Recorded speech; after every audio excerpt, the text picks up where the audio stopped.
Good afternoon, my name is Alexa Dempsey. I'm a University of North Alabama graduate in Clinical Exercise Physiology, graduating class of 2023. Throughout this presentation, we are going to go through my internship basics, my website, my project, future plans, advice, and closing. So I had my internship at the Blount County Learning Center, and it was through the Blount County school systems, including Locust Fork, Susan Moore, Cleveland, Appalachian, Hayden, and Blountsville. On a typical day, I met Miss Ponder at 8 o'clock in the morning, right when the bell rang for school. We ended at 3 p.m. and she had schedules every 30-minute sessions, unless we had an IEP or 504 meeting for that day. So the Blount County Learning Center, or BCLC, is located in Cleveland, Alabama, and it serves as home base for all the school-based therapy in Blount County. Mr. Stephen Love is the director and was my internship supervisor. The BCLC is also a school for any child with a disability in Blount County. The IQ just must be below 50. The BCLC also services RISE and Head Start program participants. Throughout my internship, I only saw RISE participants. So my experience in pictures, this was the lady that I worked with, and her name is Lynn Ponders, who's the occupational therapist. We also had Lincoln Schenkel, and she was the physical therapist. I did see her on Wednesdays when we were at the Blount County Learning Center servicing the RISE participant, and she also helped heavily with my project. This is Dr. Stephen Love, and he was my internship supervisor, and me as the intern. My internship in pictures, again, we worked on safe transferring from the wheelchair. Sensory, I learned about calming versus alerting sensory techniques, fine motor development as in all occupational therapy, and upper body and core strengthening. So a typical session, we started out with check marks. One of my favorite things about watching Ms. Ponder was her use in the check marks. It can be very difficult when having a session with a young child, keeping them attentive, keeping them interested in the activities, because exercises are not always fun. So Ms. Ponder started with 4 circles, and each time the child completed a task, they got a check mark in that circle, so the child could visually see that the session was going to come to an end and playtime was around the corner. So we followed those check marks with handwriting skills, and then threading like you see here, puzzles, coloring, and then exercises similar to hopscotch. And these fun little blocks here. I was in charge of the exercise portions of those sessions, and it was my favorite part. Okay, so through this experience, I used kinesiology from Mr. Johnny Long, exercise physiology from Dr. Wallman, adaptive physical education for Dr. Helm Allen, behavioral modification from Ms. Martin, and exercise prescription from Dr. Killen. I was expected to be updated and knowledgeable about these classes. I was expected to ask questions and answer questions regarding these classes. So giving credit where it's due, I want to start with Dr. Vince Bruton in the Honor College for reminding me that I can do anything and for the support. Dr. Lauren Killen for being my advisor and my friend and my professor, and for always being in my corner. Dr. John Allen for my personal website and reminding me to laugh. Dr. Hunter Waldman for pushing me to be better than I thought I would be. Miss Rita Martin for the encouragement that I really needed. Dr. Helm Allen for helping me see disabilities in a new light. Miss Linda Aiken, who is no longer with us, from Wallace State Community College for teaching me how to study. And Miss Stacy Bruner, also from Wallace State, for reminding me to take care of myself first. So now we're going to take a look at my website.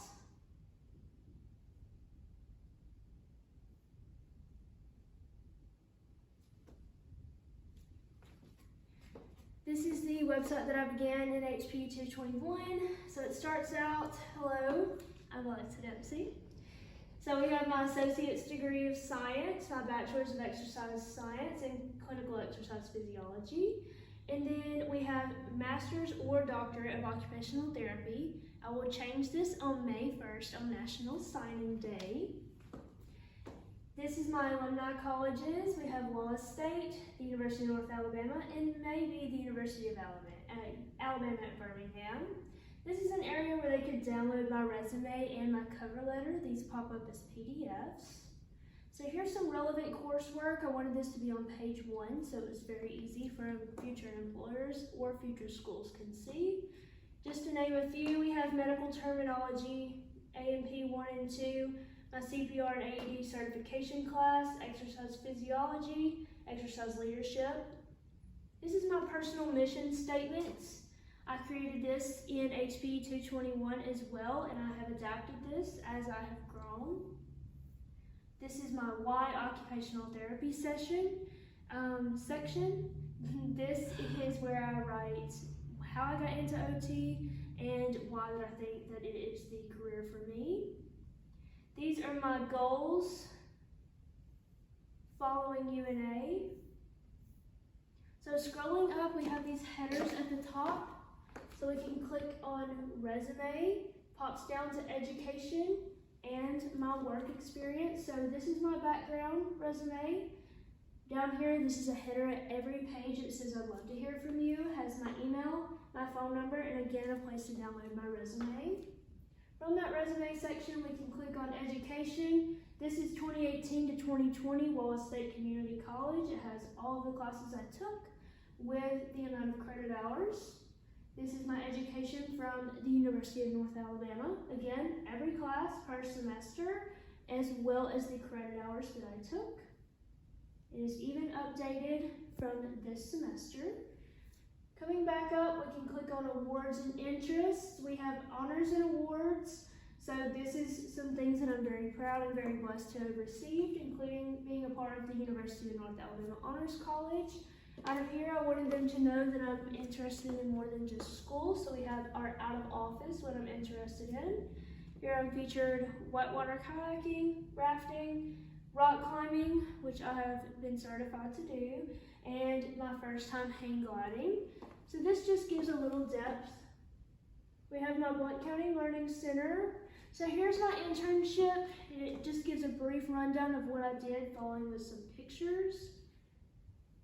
Here's my project, which we are going to go through in this PowerPoint. The PowerPoint that I'm presenting is also attached here, as well as the informational handout. So they can check that out on their own, and in case they have any hearing impairments, they can follow along visually.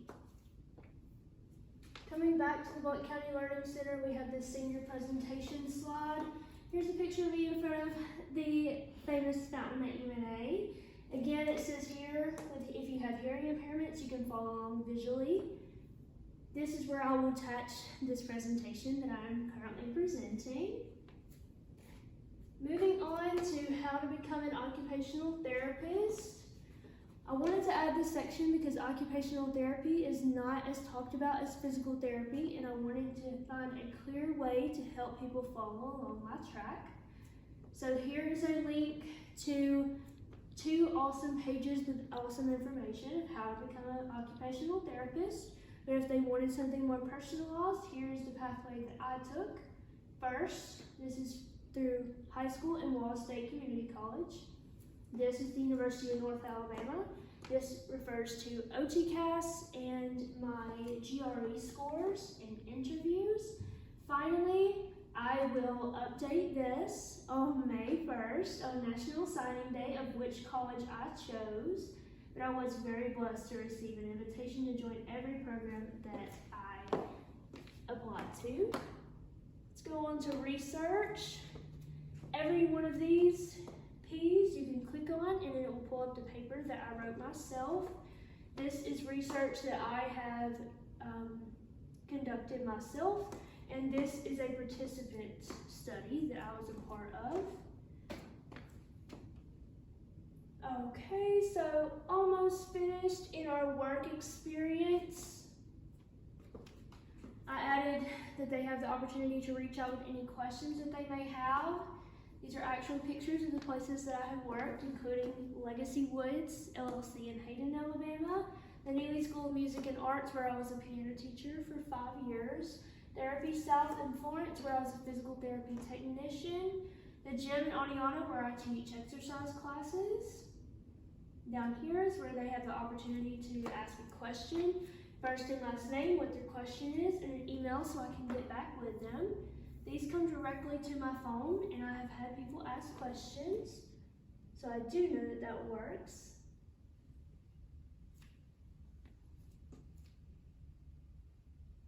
Okay, and this is the last page. It's just a contact slide.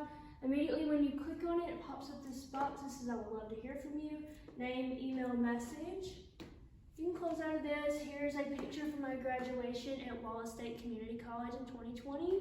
And my graduation picture from 2023, University of North Alabama. It has my email and my phone number and a link to my LinkedIn. This is my website. Going back to my project.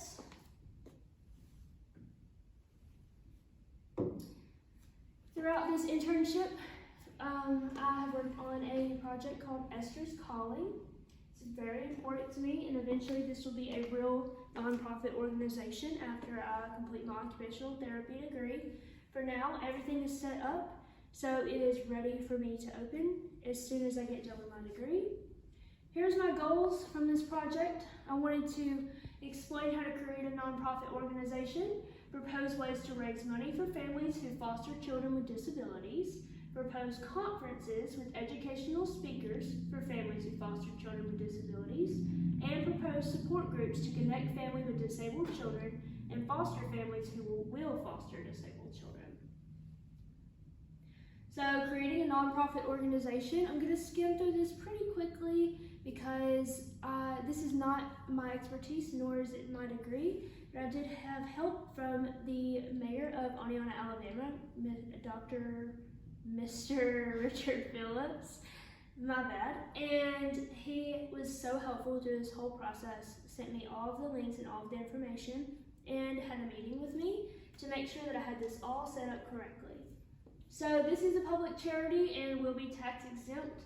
These are the things we must make sure that we do, including no lobbying and no political campaigning, while that this is a nonprofit to remain tax exempt.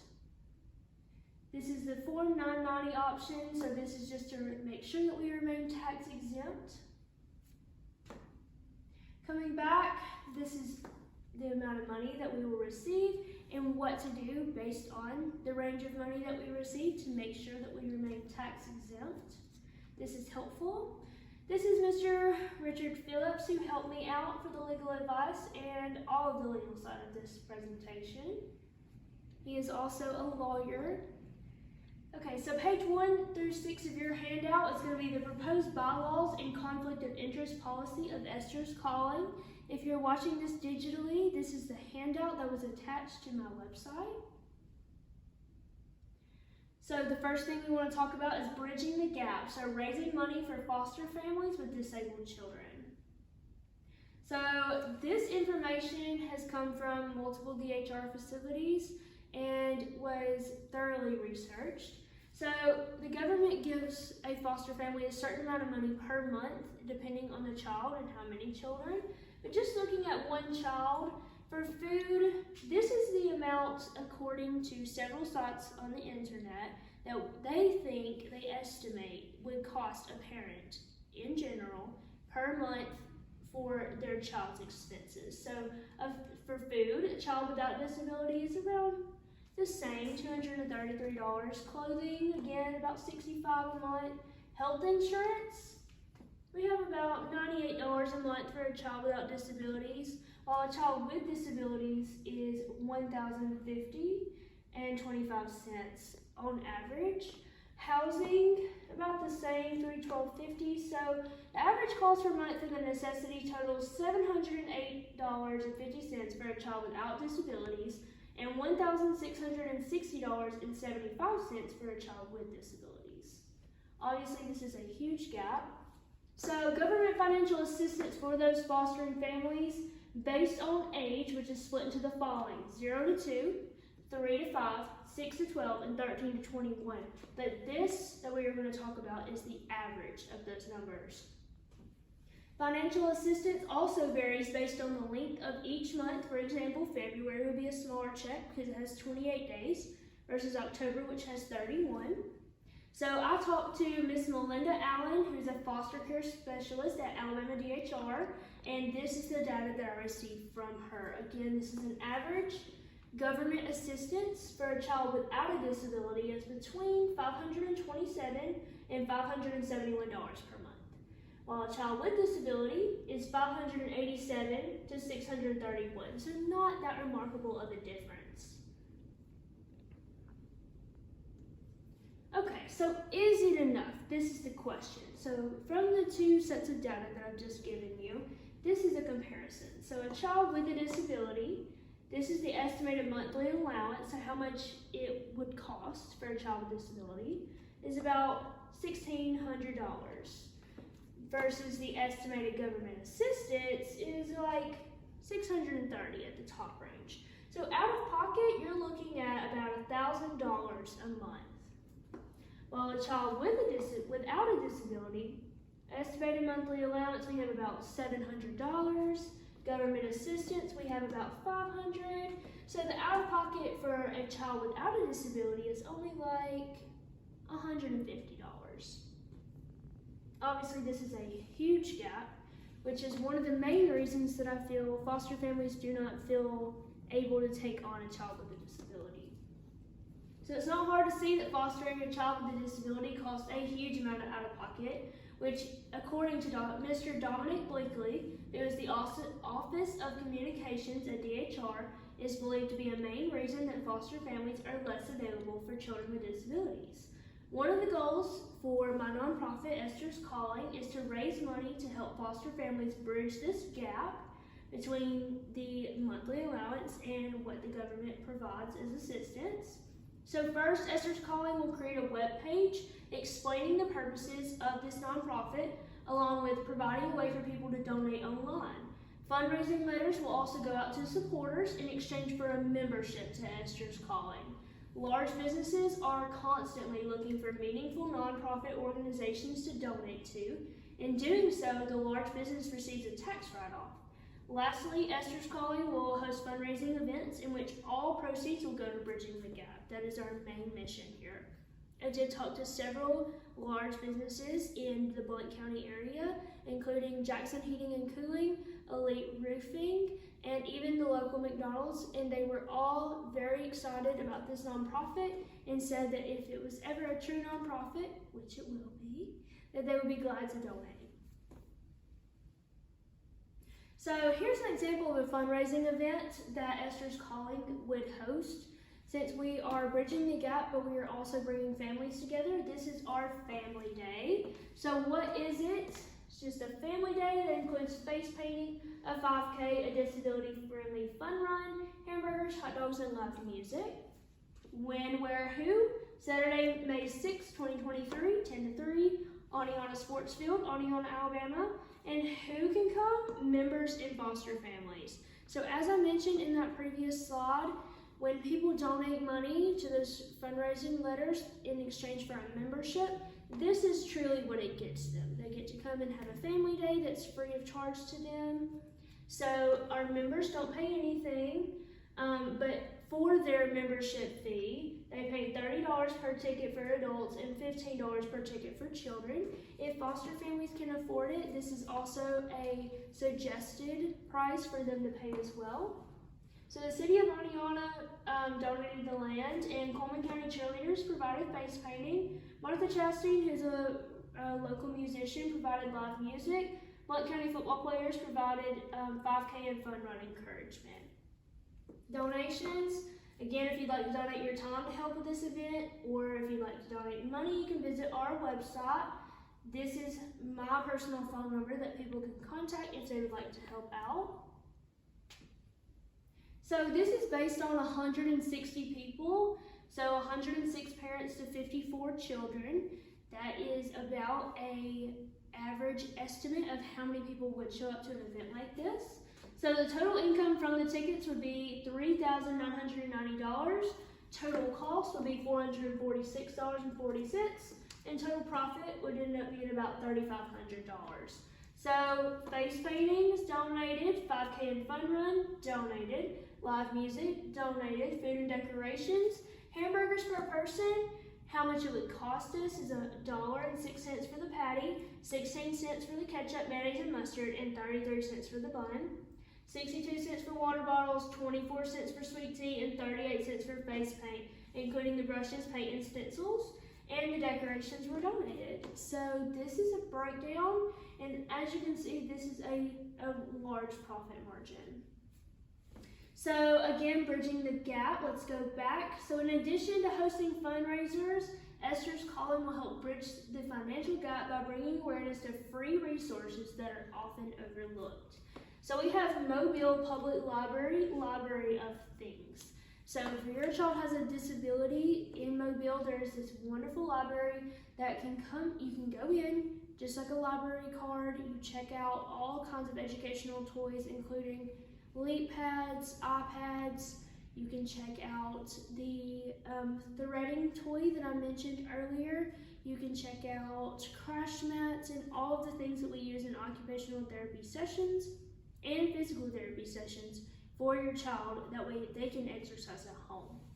We also have the Alabama Department of Rehabilitation Services, or ADRS. This is wheelchairs, walkers, canes, and other assistive devices are the main reason why the gap is so large when it comes to fostering children with disabilities. ADRS is a service that allows the parent to check out the equipment for up to 6 months, which makes this the perfect idea for a fostering family. So oftentimes, if you're not fostering to adopt, the child is with you from 3 to 6 months. If you go to physical therapy and they mention that your child needs a cane, or they need special shoes to help them not walk on their tippy toes, or they need a walker, or they need a new wheelchair, but you don't want to spend the $5,000 to buy a new one, this is a great idea because you just check it out. It's good for 6 months, and it helps if your child is still growing.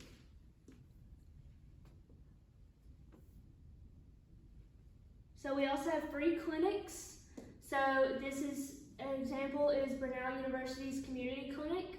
Offers therapy services from students while supervised by a licensed therapist. This allows the student hands-on experience while allowing your child the help of 2 amazing therapists. So the person can call Esther's Calling, my cell phone number, during regular business hours for assistance finding a free clinic near them. We also have this Head Start program, also known as the RISE program, depending on the state. So what this is it's normally for children aged 0 to 5, and it is only available for the child before they start kindergarten. After kindergarten, they receive an IEP or a 504 plan through the school, so they may continue receiving free therapy services. So how do you get into this RISE program? If your child is in preschool and your preschool teacher notices that your child may benefit from occupational, speech, or physical therapy, that teacher can recommend your child to the government RISE or Head Start program. They reach out to the parents, find a way to set it up. So the actual sessions, duration, how many times a week they come, this is all up to the therapist after they initially evaluate your child. But this is free of charge to you because it is government funded. So again, this is the RISE program, very, very similar to the Head Start program. So did you know, according to Mr. Dominic Blakely that we mentioned earlier, Office of Communications at Alabama DHR, 64% of foster families feel unprepared to foster a child with a disability. Esther's Calling plans to change that. So extra financial support. Through Esther's Calling, families who foster children with disabilities are able to apply for up to $500 per month per child. To apply, families must fill out a form similar to FAFSA in which they prove that they need extra funding. So resources to help cut back on costs. Through Esther's Calling, families who foster children with disabilities are able to call our office at any time to get information on free resources, like the ones that I mentioned. So changing this statistic, preparing families to foster a child with disabilities. This is an informational conference idea. So what? This is a one-day conference featuring presentations from an occupational therapist, speech therapist, ABA therapist, and physical therapist. And it helps the foster family feel more prepared to take on a child with disability. So this would be like 8 to 4. The Link of Coleman County did offer their building for this conference. What to bring? Bring your child, bring your children. Childcare will be provided during the educational part of the conference, and your child/children will be with you for the hands-on part of the conference. So this is just a thank you for the Link of Coleman County. And again, an area where we mentioned donating time and money. So for this next part of this educational conference, I'd like to give more credit where it's due. This is Miss Lynn Ponder, who was the occupational therapist I've worked with. Miss Lincoln Schenkel, who's the physical therapist, also at Blount County Learning Center. This is Sarah Bertram, who's a local speech therapist in pediatrics. And this is Miss Haley Good, who's a registered behavior therapist. Okay, so Miss Lynn Ponder, the question was, a family is preparing to adopt an 8-year-old male who has a diagnosis of dyspraxia. So this child has difficulty playing on the playground with other children his age when hopping, jumping, and running. He struggles learning anything new and becomes easily frustrated due to the difficulty. He wants to play baseball with his friends. What advice would you give to the adoptive or fostering parents to help their new son? So her answer was, I would tell them to start by breaking down tasks into simple steps. For example, instead of telling him to comb his hair, I would say, first, pick up the brush in your right hand. Then I would praise him. Next, I would tell him to brush his hair on the sides and then back to front. Then I would praise him again. Lastly, I would tell him to place the brush back in the drawer. Another piece of advice would be to label the drawer brush with picture icons. The next question. A 17-year-old male is taken out of a home due to an abusive situation, but the first 3 foster homes who were called to rehome were unprepared to help.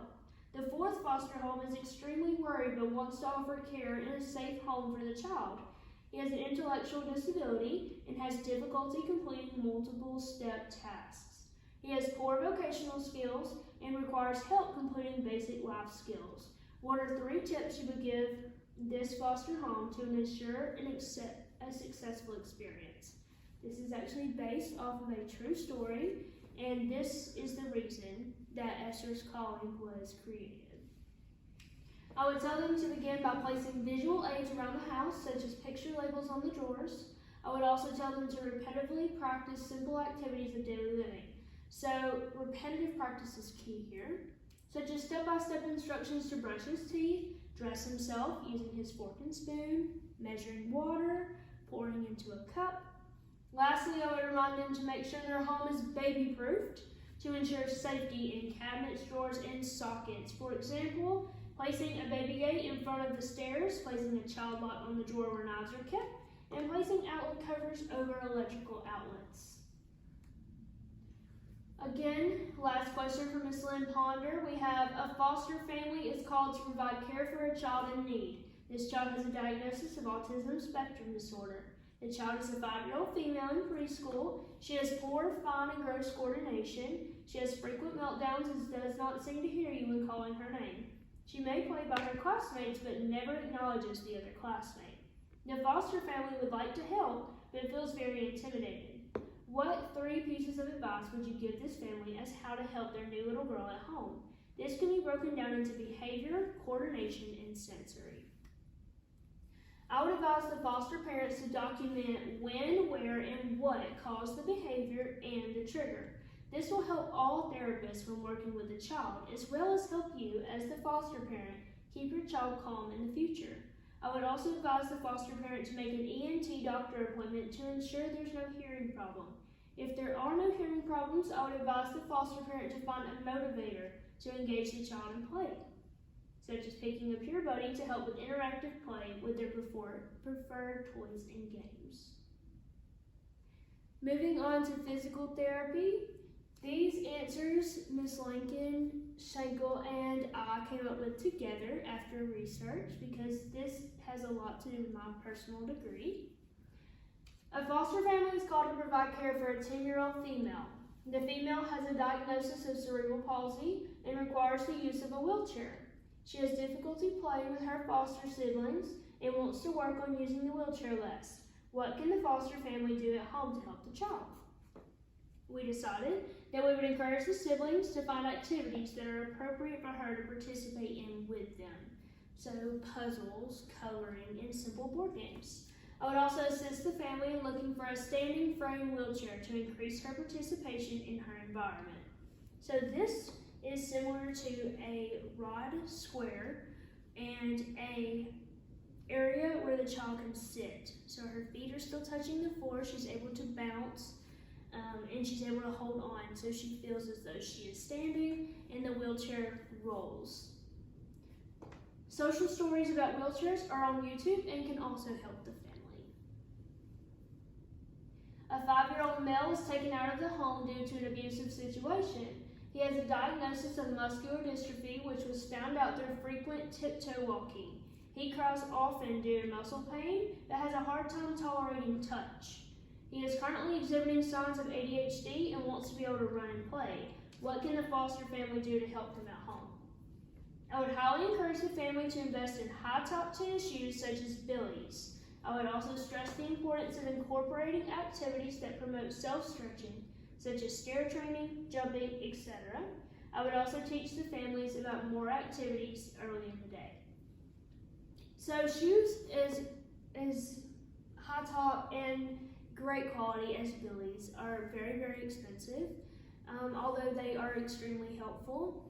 Again, this little boy is 5 years old, so his feet are growing very fast, and a pair of Billy's can be up to about $80, and they could need to be replaced every 4 to 6 months because of the rapid growth.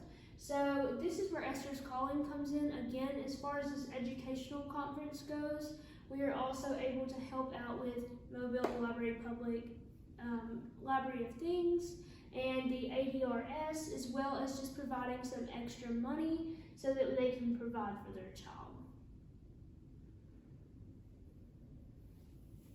Lastly, for Miss Lincoln, we have a foster family is called to provide care for a child in need. This child has a diagnosis of Down syndrome and has very poor muscle tone. The child is scheduled for his first physical therapy session in 2 months. Until his session, what can the foster family do at home to help this child? She said, I would encourage the family to do activities to promote weight bearing to build muscle strength. I would educate the family to do any activities that prevent a challenge for short durations multiple times during the day. It is also important that the family understands his biggest challenge will be his laxity of joints. So it is important to work on awareness and his OA joint. This means focusing intensely on neck strengthening activities.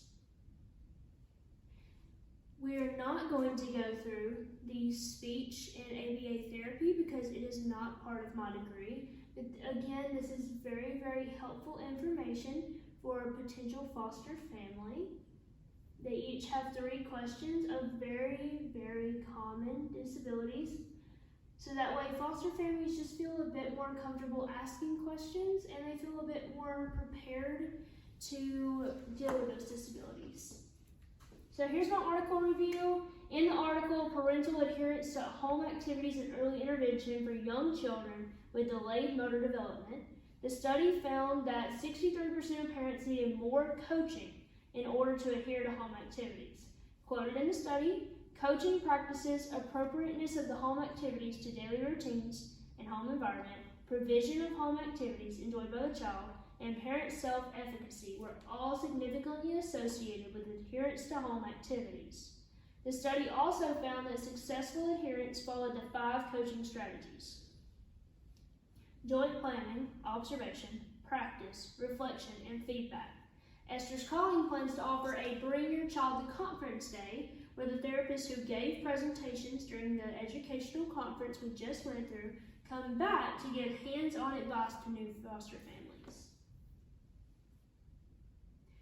This is the Bring Your Child to Conference event.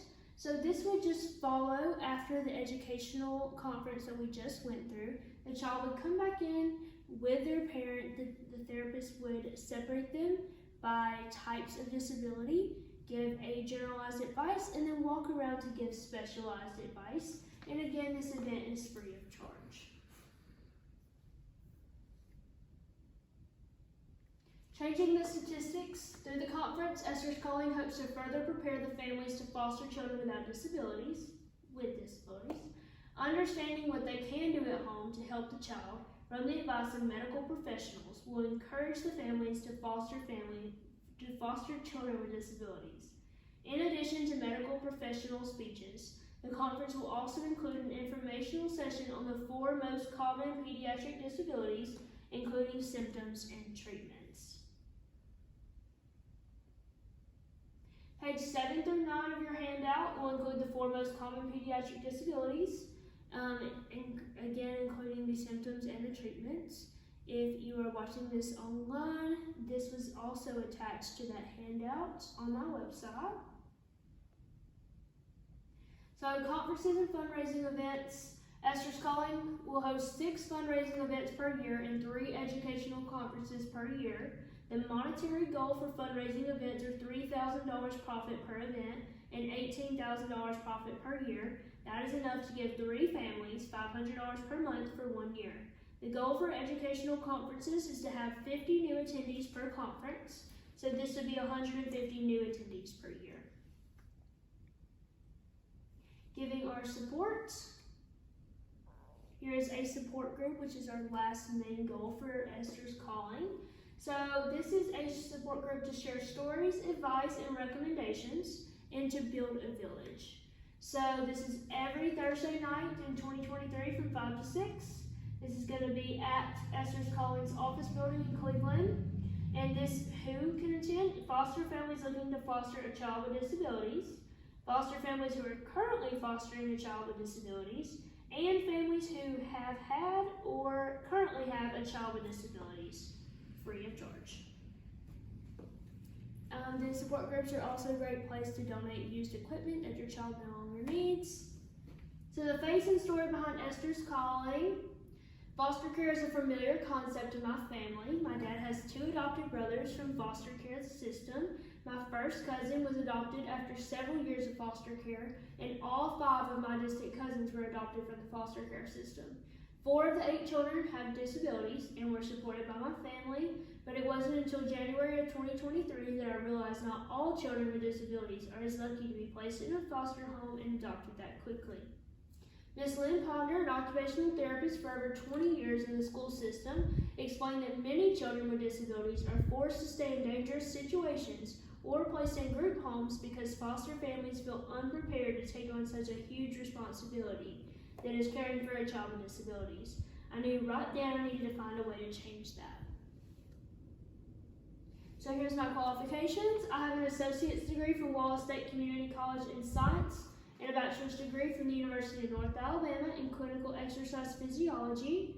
Throughout completing these degrees, I've studied human anatomy and physiology, kinesiology, exercise physiology, behavioral modification, adaptive physical education, and more. I will use the knowledge learned to provide the best oversight in Esther's Calling. I have closely observed over 100 hours in physical therapy, over 300 hours in occupational therapy, and 50 hours in ABA therapy. In addition, I was a pediatric piano instructor for 5 years and a geriatric caregiver for 1 year. Through these experiences, I've observed a wide variety of disabilities, including deaf, blind, autism spectrum disorder, Down syndrome, muscular dystrophy, multiple sclerosis, sensory processing disorder, ADD, ADHD, cerebral palsy, and many others. I would also use my experience treating these disabilities to offer advice and recommendations in Esther's Calling. Giving credit where it's due, this is my cite from the IRS, and again, this is my article that I reviewed. This is something that I created, and I hope to be the face of Esther's Calling. Another fundraising event would be to have this on a shirt for our members. So my future plans. In March 2023, I joined the United States Air Force and will continue my military career as a part of the United States Air National Guard. After occupational therapy school, I will be an officer, go to officer training school, and then I will be an active duty occupational therapist for the United States Air Force. In August of 2023, I will begin my first semester of occupational therapy school at Burnell University in Gainesville, Georgia. Or from this brand new opportunity that I just recently found out about, in May of 2023, I've received a full ride to the University of Alabama at Birmingham Doctor of Occupational Therapy program. I will graduate my master's degree and take my MD-COT exam in December of 2025, or my doctorate degree in May of 2026. So advice, my undergraduate years are over. Here's what I wish I would have known. This is my advice to upcoming students. First, everyone told me that college is where you would find your people, but college is actually where you find yourself. So you may encounter a million people in your college journey, and some of them you may talk to every day for the rest of your life, and sometimes you leave college with only one or two people that you still really love and really talk to, but the most important thing is learning who you are as an adult, because you've never been on your own as an adult, and this is an amazing opportunity to try new hobbies, try new foods, try new music, and just really explore who you are. Be more kind than necessary. Every day on your way to class, you're going to pass 50 different people, and 25 of them may be going through something really hard. They just failed a test, woke up on the wrong side of the bed, they got some family problems going on, or maybe they just don't feel good that day. Being more kind than necessary, opening a door, giving a smile, saying hello or good morning, that really has the opportunity to make someone's entire day. And lastly, remember your roots. Your parents raised you for 18 years, loved you, gave you the intelligence and maybe the financial support to go off to your college. Please do not forget to call home at least once a week, because it's going to make your mama's whole entire week, I promise. So my advice for future interns in the audience, number one, make your bed. I had the opportunity to listen to a Navy SEAL speech back in 2016 when I started my freshman year of college, shown by my dad, and I listened to it at least once a week.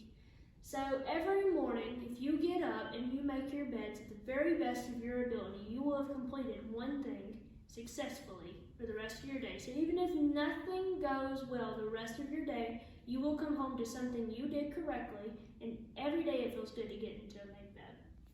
Number two, find someone to hold your umbrella.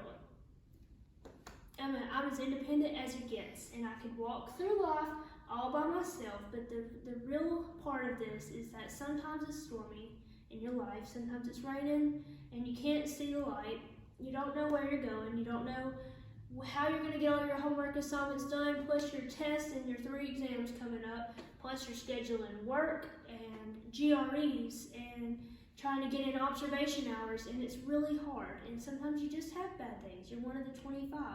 And it makes all of the difference when you've got at least one person beside you just holding your umbrella and saying, I'm right here with you. Number 3, and lastly, there's a good chance you will find people who are smarter than you, funnier than you, and more attractive than you. But there should be no chance that you find someone willing to work harder to succeed than you. That is 100% in your hands. So every day I hope you get up and choose to, if you don't choose to be 100% in how funny you are that day or 100% in how you look, I hope every single day you wake up and you realize that your future is in your hands and you work so hard to get to your goals. Questions and comments are welcome now. Thank you so much for listening to my presentation, and I hope that my advice has stuck with you.